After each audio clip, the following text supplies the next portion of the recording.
lot of mysticism in a lot of ways. It's a very, using the word again, eclectic film. Where there's kind of things that there's happiness, there's concern, there's there's a dark quality to what's going on, with the addiction. There's a lot of hope in it.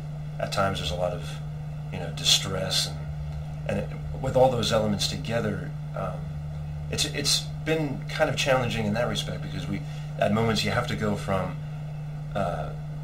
possibly a cue that's very melancholy and very mystical, and then you need to get into something that's even more comical, and then towards the serious and the dramatic, and to fuse those different, just kind of emotions together.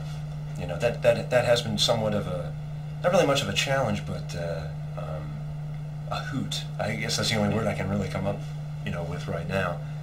I mean, that's the essence of pretty much any project that you'll jump into as a film composer. You do have to be a jack of all trades as far as genres are concerned, and be able to jump from one emotion to the next, seamlessly. And with this, there's so many different aspects to the characters that we do have to do that. We do have to jump around with the emotions and all that. But it's what's going to make it extremely interesting.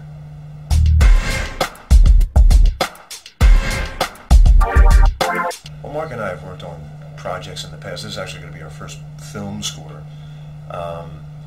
What's interesting is this is the first time I've actually had the opportunity to work on a film, on a film score with the director.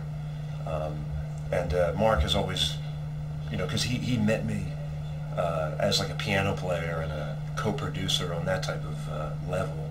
And then, about 3 or 4 months into the project, at the time that we were working together, I had shared with him like an old reel that I had, and he saw that I had some chops, as far as film composition is concerned, and then kind of a light bulb went off.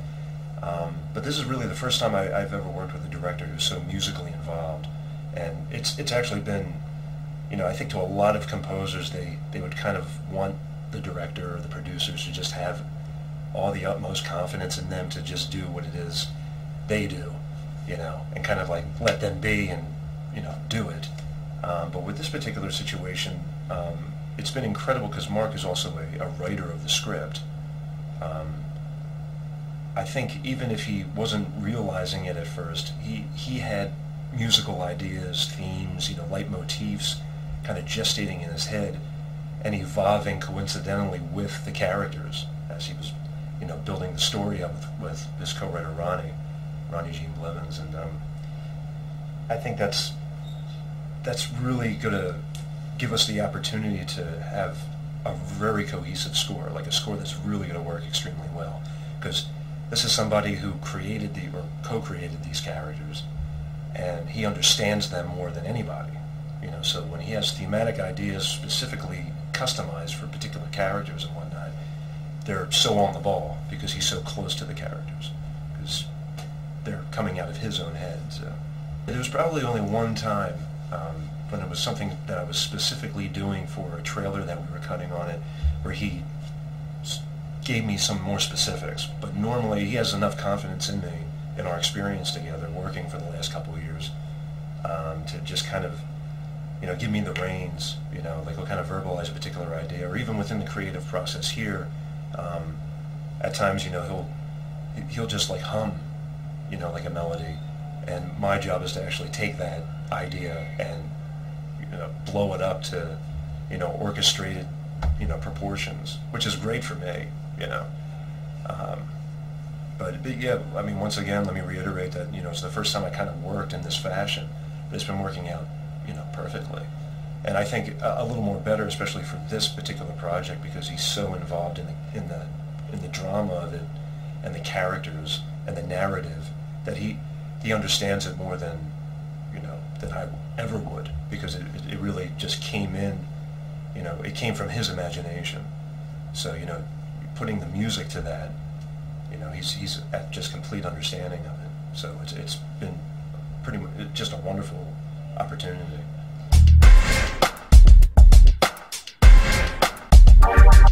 Well, it's going fairly well.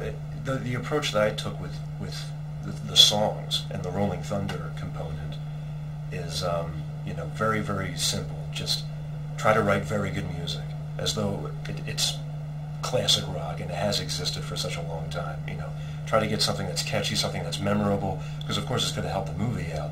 But at the same time, we're dealing with a situation where the songs and that music and how it's being performed on the picture is generally source music, because Ethan Engelbrink, the main character, he plays these songs out of his record player that he cranks up and, you know, plays it in his garden while he's tending to his garden.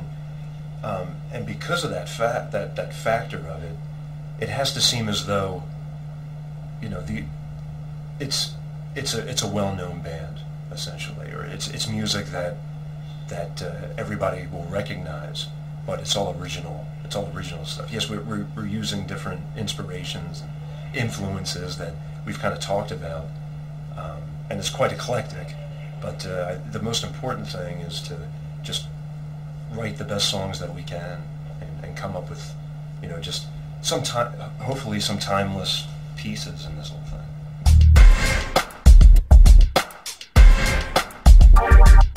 Oh, it's very exciting, but it's not extraordinary. It's, you know, but yeah, I'm tickled by that. You know, just the players that are on it, and, you know, everyone did a wonderful job, and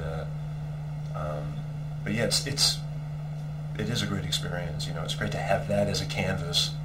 You know, it's and especially with the scoring, you know, side of it. You know, we need to be influenced by visuals as well as the drama and the narrative. But aesthetically, when you're looking at it and you see those, you know, icons in a lot of different respects, it's nice to see that. And it's amazing that there's so many, you know, at the same time.